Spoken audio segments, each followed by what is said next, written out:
están? Y bienvenidos a la tribuna. Hoy les propongo que vayamos a viajar, porque no sé si les pasa, pero muchas veces vemos el informativo como si fuese una película a veces de drama, de cosas que ocurren, y pensamos, vale, la gente está sufriendo, pero bueno, como no me pasa aquí o no está cerca, pero sin embargo el mundo es más pequeño de lo que pensamos y las cosas que ocurren no tenemos que taparnos los ojos y dejar que pasen.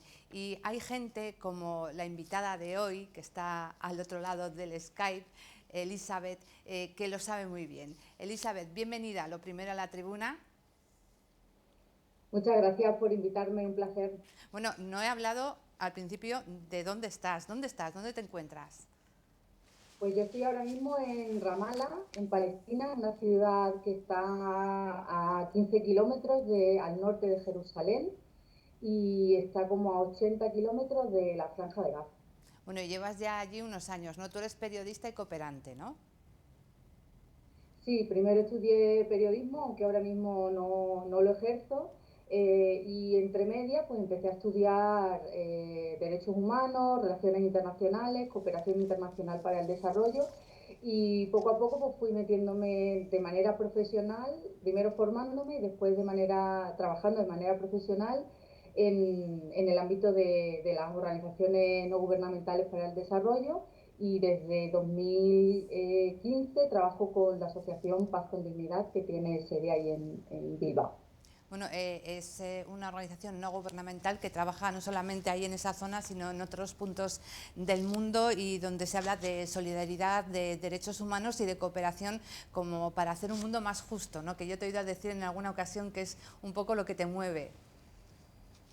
Sí, sí, sí, cuando estaba estudiando periodismo, la realidad es que pues tenemos esta asignatura de ética periodística y derecho a la información como derecho humano. Entonces, bueno, a partir de ahí yo creo que la función social del periodismo pues, fue un poco la chispita que me llevó a mí a empezar a ahondar un poco más en este ámbito de los derechos humanos. Y bueno, y luego ya a raíz de estudiar un curso de experto universitario en cooperación internacional para el desarrollo, era un momento, en el momento de la crisis económica de 2008, y claro, pues había también una crisis en el sector, en el sentido de que las subvenciones eran menores para este sector social, que siempre suelen ser de los primeros perjudicados cuando hay una crisis económica.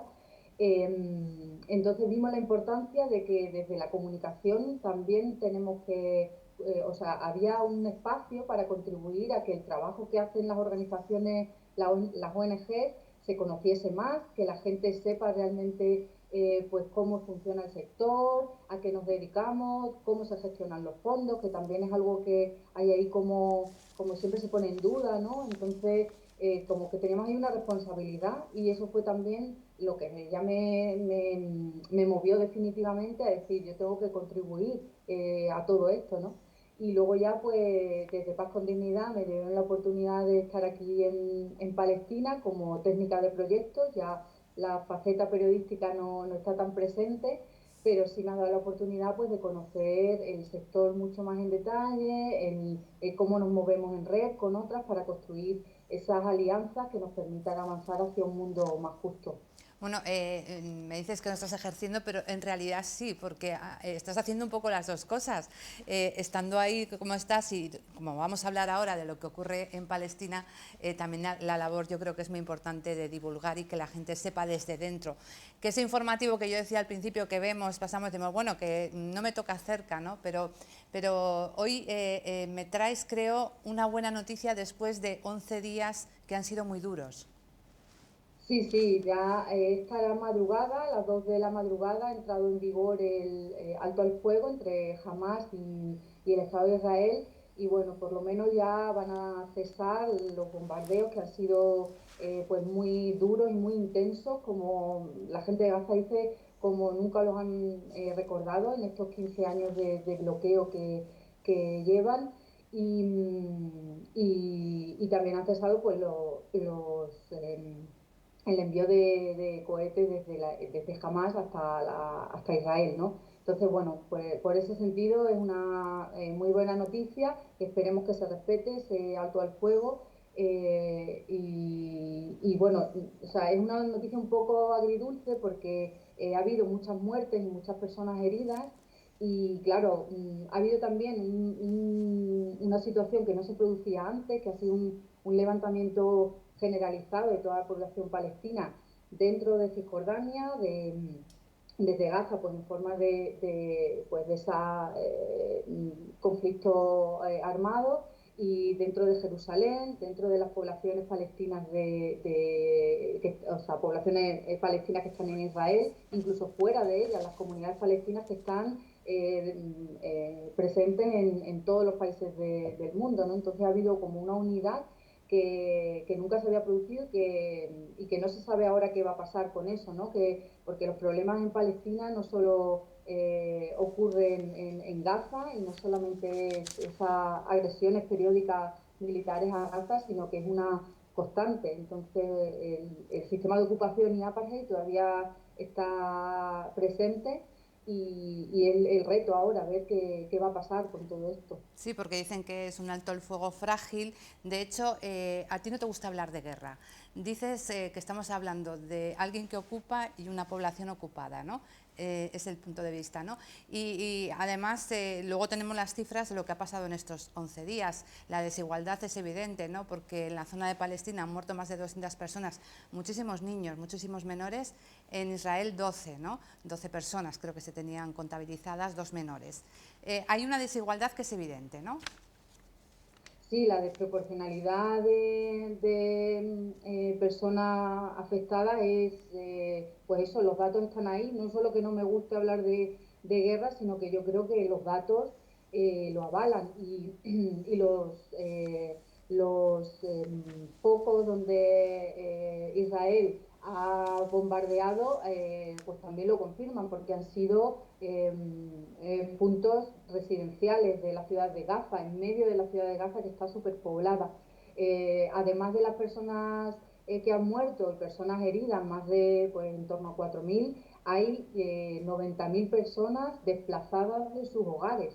Que algunos pues están completamente destruidos, otros destruidos parcialmente y ahora mismo pues están en casas de familiares, en casas pues eso, de otras familias, en situaciones todavía más de hacinamiento con toda la situación de crisis sanitaria que tenemos, que no se nos olvide que sigue ahí. En Gaza estábamos en otro pico de la pandemia, pues hace una semana o dos, y claro, ahora todo eso se puede agravar. Un compañero de la socia local con la que nosotras trabajamos, vive en el norte de la Franja de Gaza, tuvo que salir, dejar su casa y luego tuvo que volver porque se infectó de COVID-19 en el espacio donde estaba refugiado y tuvo que volver a su casa para aislarse y para poder, bueno, pues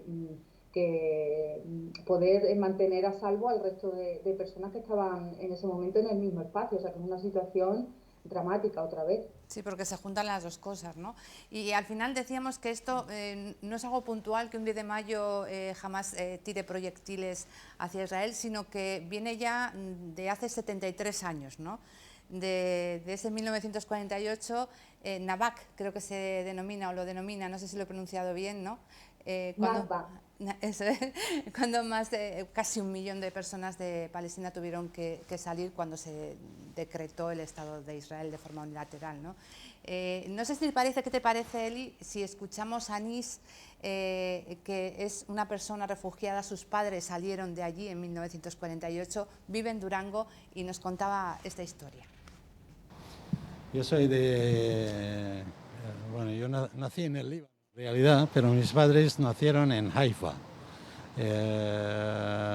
En 1948, con el ataque de las bandas judías hacia Haifa, la población civil tuvo que escapar hacia el mar y de ahí cogieron barco de pesca hacia el Líbano. Estaban bajo bombardeos, mi madre con un bebé y mi padre, mi abuela, mis abuelos. Yo nací después, 2 años después. Bueno, yo vine con 17 años en realidad a Madrid y ahí para estudiar, estudié económicas y en un viaje de esos que hacía hacia el norte conocí a la mujer y luego nos casamos y ya me quedé aquí en el País Vasco. Entonces, bueno, fue así casualidad, pero claro, no, nadie sabe, los palestinos pues no sabemos dónde vamos a terminar y cómo terminamos. Y por supuesto nosotros tendemos siempre a pensar en volver y retornar hacia Palestina. Y lo enseñamos a nuestros hijos, les educamos que nuestro norte es Palestina y algún día tenemos que volver. Además, las resoluciones de la ONU, la comunidad internacional, pues está a favor del retorno de los palestinos a Palestina. Pero llegó la Segunda Guerra Mundial y con el Holocausto han vendido la idea de que pobres judíos con el Holocausto tenemos que compensarles, pero le compensaron con la tierra palestina y no con la tierra alemana, que es donde debía ser donde se cometió el Holocausto. Entonces los palestinos hemos vagado después de la Segunda Guerra Mundial, gracias a la ayuda de entonces ya la segunda potencia que nació, que era Estados Unidos, y con el apoyo de otros, incluso de la Unión Soviética. Entonces pues se creó el Estado de Israel y ese día, el 15 de mayo, que ha pasado este sábado, es el 73 aniversario de la Nakba, es decir, de la dispersión de casi 1 millón de palestinos por otro. Antes vivíamos todos juntos en un país y ahora resulta que estamos desplazados y expulsados en varios países del mundo. Así lo contaba Anís, ¿no? Buen resumen. Buen resumen, buenísimo, la verdad. Decía él que han tenido que vagar y que no saben dónde están. Hablamos de dos zonas especiales conflictivas que son Cisjordania, ¿no?, y la Franja de Gaza. En la Franja de Gaza hay muchísimas personas, hay mucha pobreza. No sé si tú lo podrás contar mejor, que has estado allí directamente, tenemos imágenes, ¿no? Y contaban, o por lo que he leído, que muchas personas tienen que ir a Israel a trabajar, ¿no?, para poder ganar dinero. ¿Cuál es la situación? Sí, la población de Gaza, además de sufrir la ocupación desde el año 48, como el resto de tierras de Palestina, desde hace 15 está bajo bloqueo por tierra, mar y aire por parte de Israel.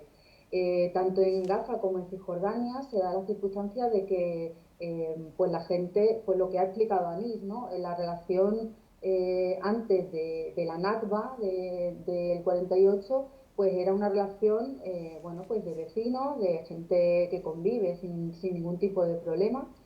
Y ahora esa relación sigue en forma de ocupante y población ocupada. Entonces van a trabajar, hay mucha población que va a trabajar tanto desde Cisjordania como de Gaza a Israel, pero hay que decir que es un trabajo bastante precario. Es mano de obra barata y mano de obra que está explotada también. Un ejemplo muy claro es en el proceso de vacunación que Israel ha llevado a cabo de manera masiva a su población en Israel, que no a la población palestina, que debiera haberlo hecho porque para eso está bajo su control ahora mismo como población ocupada. La población palestina que ha sido vacunada por Israel en primer lugar ha sido la población que va a trabajar a Israel o a asentamientos dentro del territorio ocupado, asentamientos israelíes ilegales. Entonces es por puro interés, es por un puro interés económico de seguir alimentando la cadena de explotación laboral en este caso.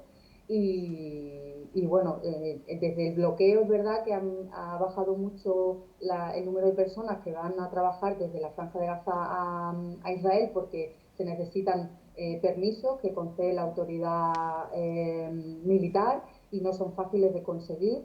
Y entonces pues se ha reducido en una barbaridad ese flujo de personas, ese movimiento libre de personas.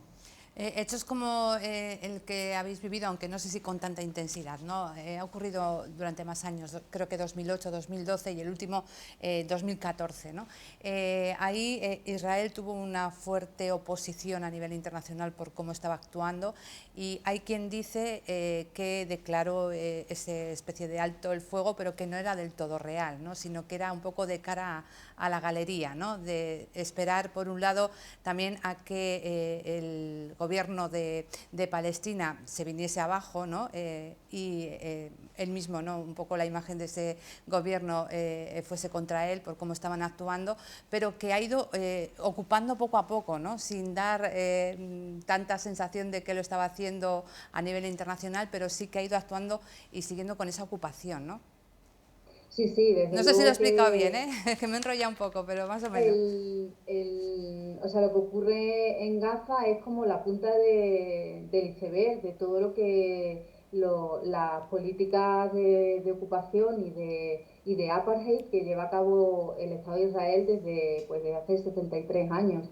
Y el tema, o sea, el término apartheid no es que lo hayamos dicho desde Paz con Dignidad, sino que organizaciones como Human Rights Watch ha publicado hace 2 semanas un informe determinante donde explica que el Estado de Israel es un estado de apartheid y está cometiendo crímenes de lesa humanidad. Ya anteriormente una organización israelí, B'Tselem, también había denominado con esa palabra todo lo que está aquí ocurriendo, y es lo que los palestinos llaman una nakba continua. Nakba significa desastre, es una nakba continua desde el año 73 y que va poco a poco pues confiscando tierras, demoliendo casas de familias, desplazándolas forzosamente, imponiendo un sistema militar judicial totalmente sin garantías para las personas que detienen. En este momento hay 4.500 personas prisioneras políticas en cárceles israelíes.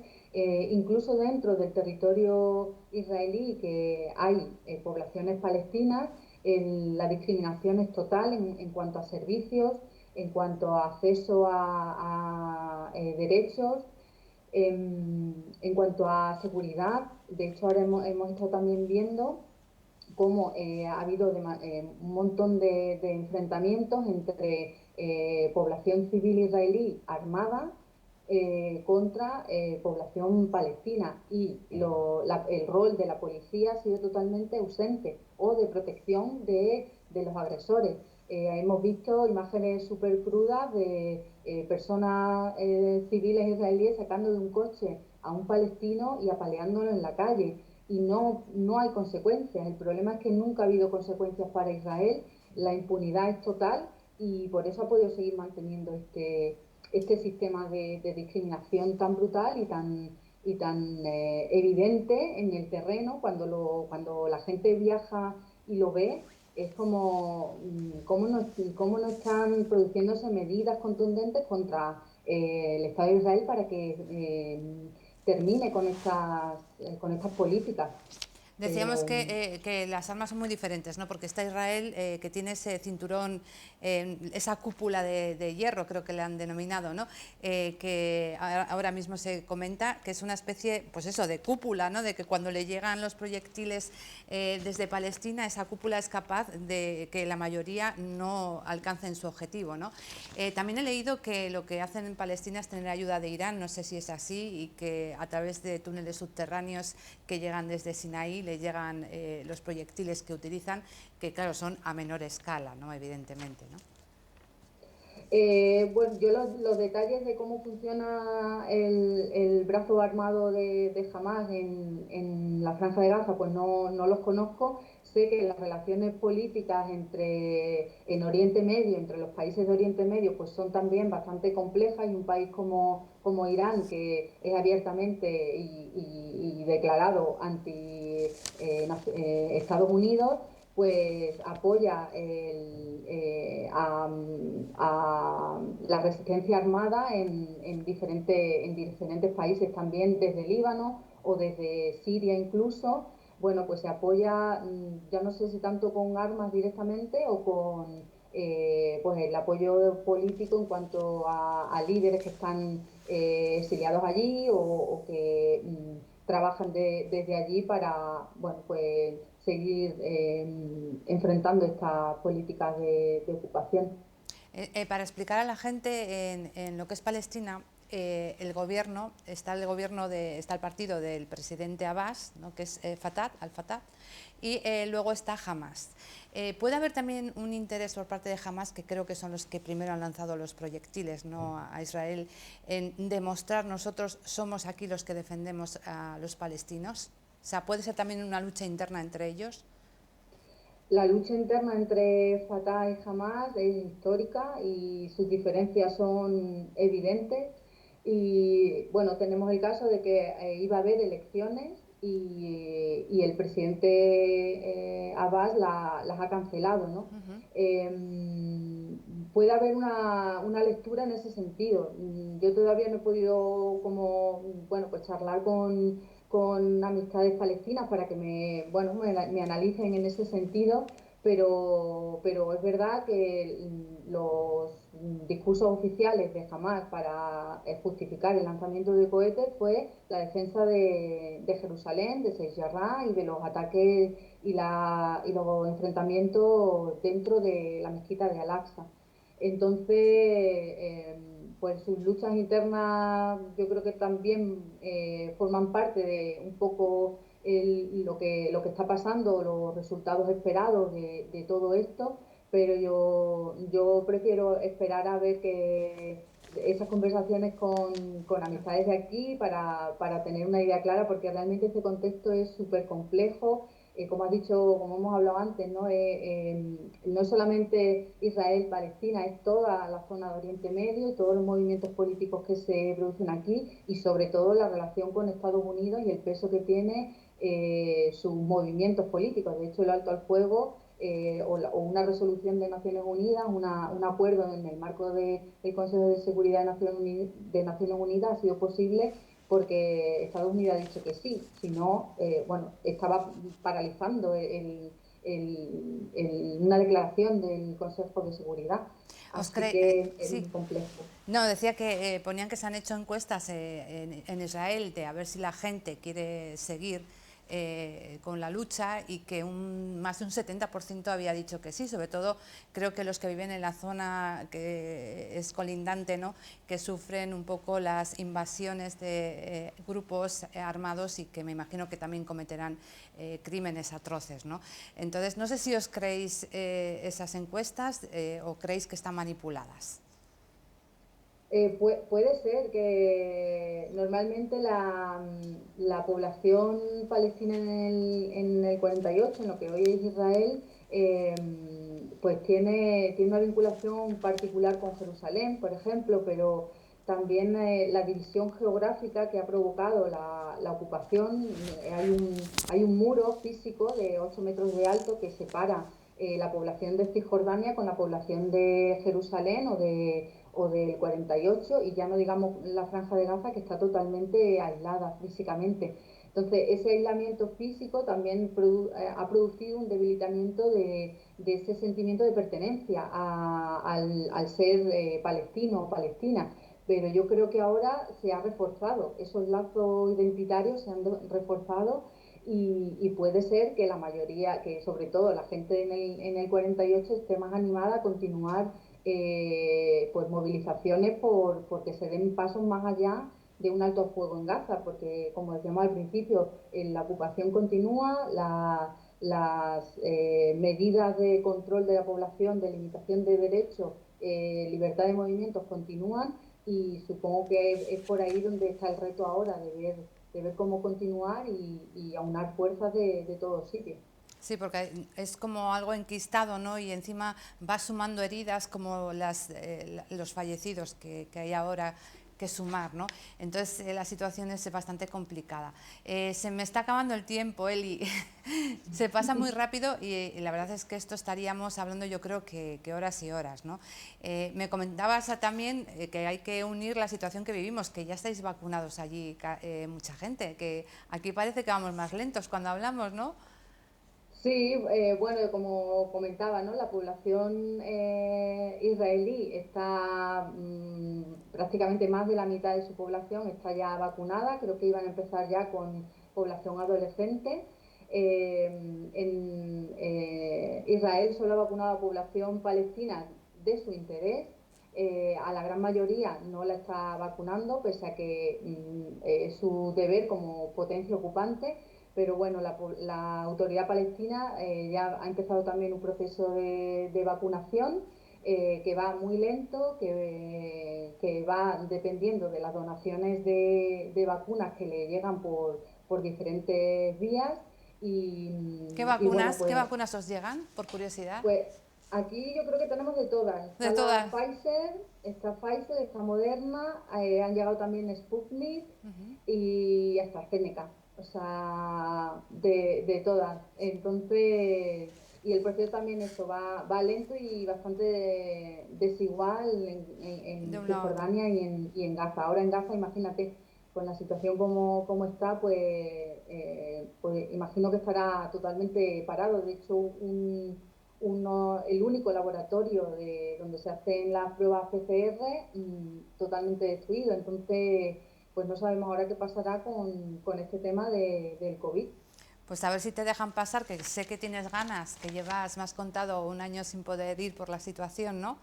Ah, Sí, bueno, primero, la última vez que fui fue en enero de 2020 y no pude volver por las restricciones por la pandemia y ahora iba a ir justo este mes, pero claro, ahora tampoco, pues imposible. Esperemos que cuando la situación esté más calmada, pues ya pueda volver y chequear de verdad cómo está la gente por allí.